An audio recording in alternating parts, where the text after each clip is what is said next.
जय गजानन. सिंह राशीच्या जातकांसाठी ऑगस्ट 2026 हा महिना कसा जाणार आहे, काय घडामोडी घडणार आहेत सिंह राशीच्या जातकांच्या आयुष्यामध्ये हे आपण बघणार आहोत टॅरोद्वारे. टॅरोद्वारे आपण गायडन्स घेणार आहोत.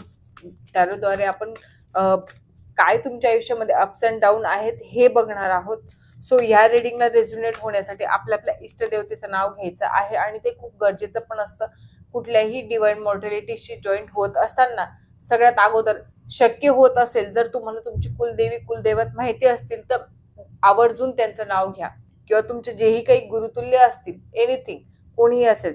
जसं मी कुठलेही कार्य करण्याच्या अगोदर गजानन बाबांचं नाव घेतल्याशिवाय करत नाही, त्याच प्रकारे तुम्हाला तुमचे कोणीही गुरुतुल्य असतील, वरिष्ठ असतील, त्यांचं नाव घ्या. ज्यांनाही तुम्ही मानत असाल त्यांचं नाव घ्या. आणि मीही माझ्या इष्टदेवतांचं नाव घेते, तुम्हीही घ्या.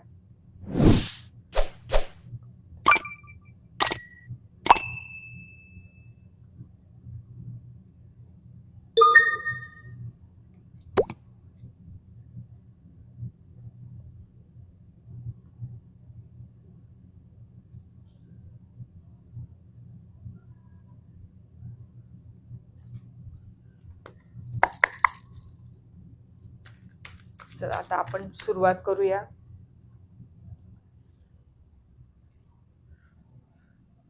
सगळ्यात अगोदर आपण जॉबवाल्यांसाठी बघून घेऊ की जॉबवाल्यांसाठी हा महिना कसा असणार आहे, काय घडामोडी घडणार आहे जॉबवाल्यांसाठी.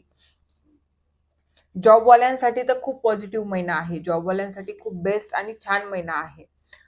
सगळ्या काही गोष्टी बेस्ट होणार आहेत. तुम्ही जेही तुमचं वर्क अडकलेलं होतं आतापर्यंत, ज्याही गोष्टींवर तुम्ही हार्डवर्क करत होते, ज्या गोष्टी तुमच्या प्रोसेसमध्ये होत्या त्या पूर्ण फुलफिल होण्याच्या मार्गावर आहेत आणि चांगलं होणार आहे. याचा अर्थ असा नाही की तुम्ही कष्ट करणं सोडून द्याल किंवा एफर्ट्स लावणं सोडून द्याल. एफर्ट्स लावायचे आहेत, कष्ट करायचे आहेत, जे तुम्ही म्हणजे कराल. म्हणजे असं आहे ना की माती उचलली तरी सोनं होईल, अशी गोष्ट आहे या महिन्यामध्ये तुमच्यासाठी. सगळंच काही छान असणार आहे. युनिव्हर्स तुमच्या बाजूने असणार आहे. Angels always blessing you. तर छान आहे. सगळा काही पॉझिटिव्ह महिना जाणार आहे, बेस्ट असणार आहे. इन्क्रीमेंट मिळण्याचीही शक्यता आहे तुम्हाला ह्या महिन्यामध्ये.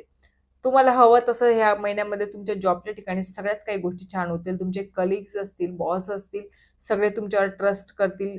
म्हणजे असं समजा की तुम्ही या महिन्याला व्हॅल्युएबल पर्सन बनून राहाल तुमच्या जॉबच्या ठिकाणी. छान महिना जाणार आहे. Don't take tension. टेन्शन घ्यायची गरज नाहीये. फक्त मग एवढं सगळं होत असताना तुमचे जे इष्ट असतात त्यांना कधी विसरायचं नसतं. सगळ्यांना ग्रॅटिट्यूड मोडमध्ये येऊनच बिहेव करायचं आहे. ग्रॅटिट्यूड मोडमध्ये राहूनच सगळ्यांची वागायचं आहे. आता आपण बिझनेसवाल्यांसाठी बघून घेऊ की बिझनेसवाल्यांसाठी ऑगस्ट 2026 हा महिना कसा जाणार आहे.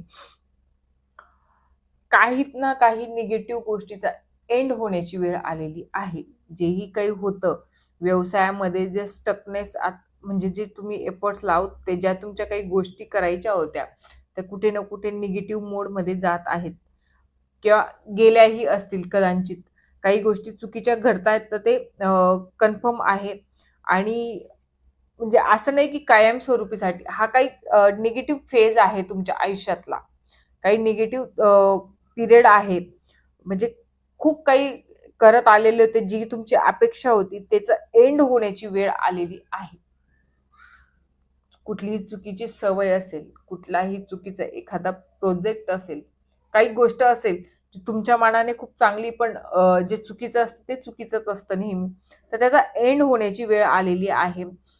काहीतरी संपण्याची वेळ आलेली आहे. एखाद्या वेळेस असंही असू शकतं की व्यवसायामध्ये खूप मोठा लॉस होणार आहे. बघा, मी सांगते की लॉस होणार आहे, एंड होणार आहे.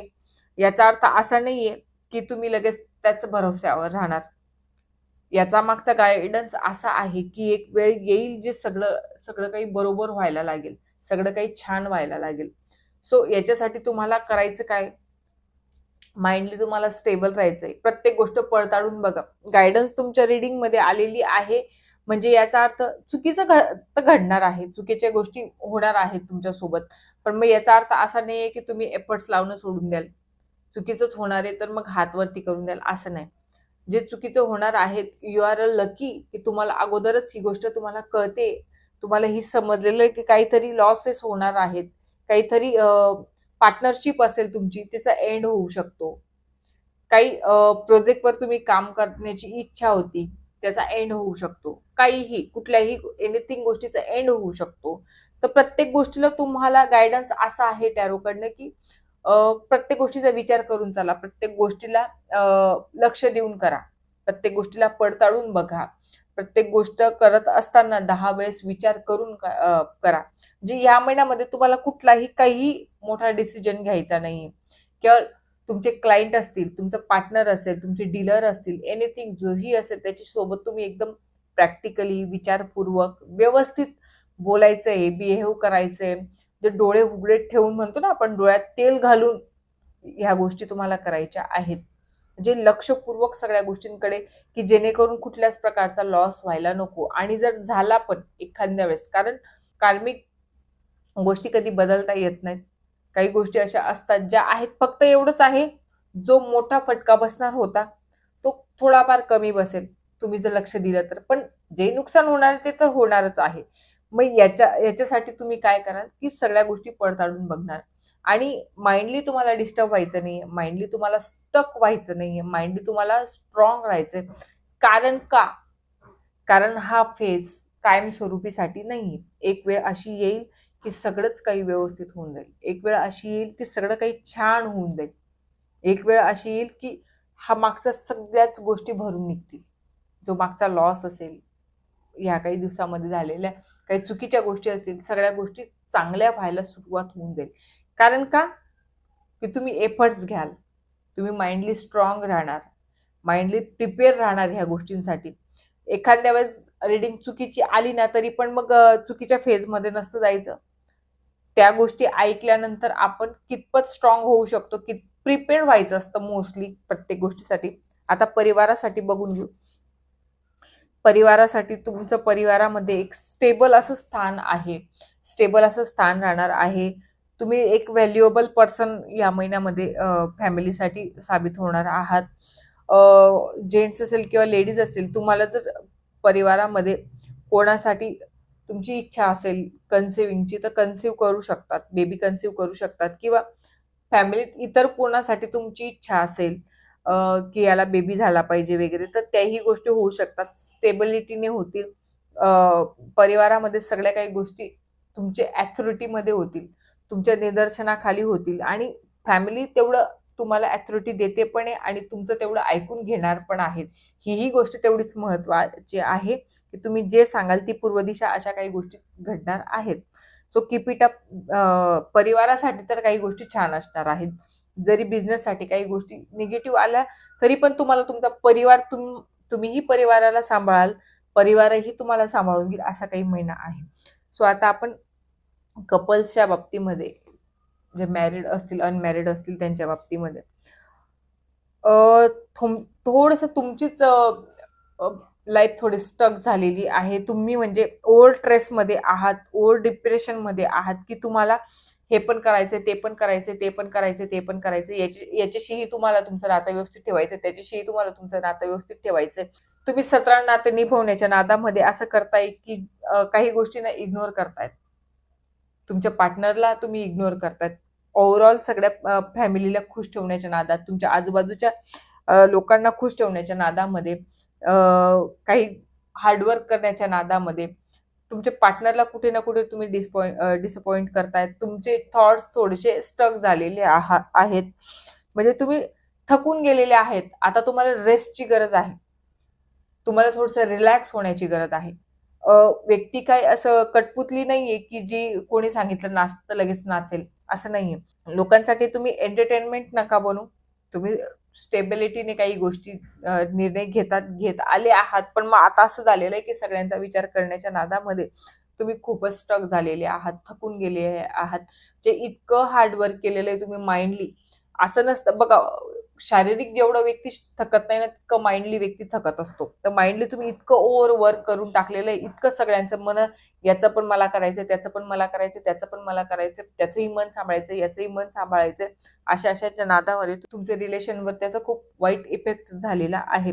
सो थोडंसं थांबा, रिलॅक्स व्हा. रिलॅक्स होण्याची खूप गरज आहे. पार्टनर सोबत एक तर फिरून या, पार्टनर सोबत वेळ घालवा, काही गोष्टी रिलॅक्स होण्याचा प्रयत्न करा.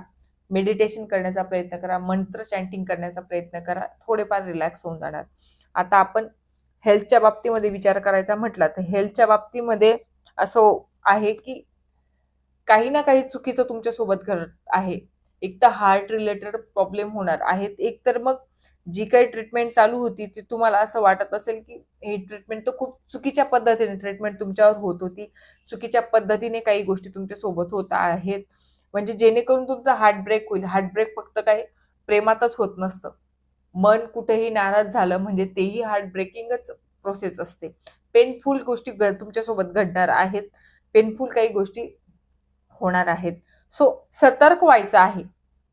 हे सतर्क होण्यासाठी ही रीडिंग तुमच्यासाठी आहे की हार्टशी रिलेटेड जर तुम्हाला छोटे मोठे काही प्रॉब्लेमही वाटत असेल तर इग्नोर करू नका. लगेचच डॉक्टरांशी कन्सल्ट करा, डॉक्टरांकडे जा, योग्य डॉक्टर सर्च करा. कुठल्याही डॉक्टरकडे जाऊ नका, नाहीतर मग तुम्ही जाल आणि चुकीचे ट्रीटमेंट घेऊन बसाल. असं काही व्हायला नको. कुठल्याच गोष्टींना तुम्हाला इग्नोर करायचं नाही. प्रत्येक हेल्थ विषयी प्रत्येक छोट्या मोठ्या गोष्टीला ही तुम्हाला ग्रँटेड धरायचं आहे आणि काळजीपूर्वक करायचं आहे, कारण हेल्थ सगळ्यात मोस्ट इम्पॉर्टंट गोष्ट असते. व्यक्ती सगळं काही परत मिळवू शकतो, हेल्थ परत मिळवू शकत नाही. ओव्हरऑल महिना बघायचा म्हटला तर ओव्हरऑल महिना हा बॅलन्सिंगचाच आहे, बॅलन्स करून चालायचा आहे. जर जे मी सजेशन्स तुम्हाला सांगितलेले आहेत की योग्य निर्णय घ्या, योग्य डिसिजन घ्या किंवा रिलॅक्स व्हा थोडे, असे छोटे मोठे किंवा हेल्थची काळजी घ्या, या सगळ्या गोष्टी बॅलन्स केल्या तर युनिवर्स तुम्हाला ब्लेस करणार आहे, युनिवर्स तुम्हाला सपोर्ट करणार आहे, युनिवर्सच्या ब्लेसिंग्स तुम्हाला मिळणार आहेत. सो ह्या गोष्टी होतील, फक्त तुम्हाला तुमच्यामध्ये चेंजेस करायचे आहेत. जर तुम्हाला कुठे ना कुठे कुणाची मदतीची गरज हवी असेल, कुणाच्या तरी ब्लेसिंग्सची गरज हवी असेल तर एंजल्सला इन्व्होक करा, तुमच्या गार्डियन एंजल्सला सांगा. मी एंजल इन्व्होकिंगवर एक व्हिडिओ बनवलेला आहे, एक रील बनवलेला आहे, तेही तुम्ही बघू शकतात. ते फॉलो करा, पॉझिटिव्ह गोष्टी करा, पॉझिटिव्ह माइंडसेटने राहायचं आहे. आणि जर रीडिंग तुम्हाला आवडली असेल, रेझोनेट झाली असेल तर आपल्या चॅनलला लाईक शेअर सबस्क्राईब करायला विसरू नका आणि हो कमेंटमध्ये जय गजानन लिहायला विसरू नका. जय गजानन.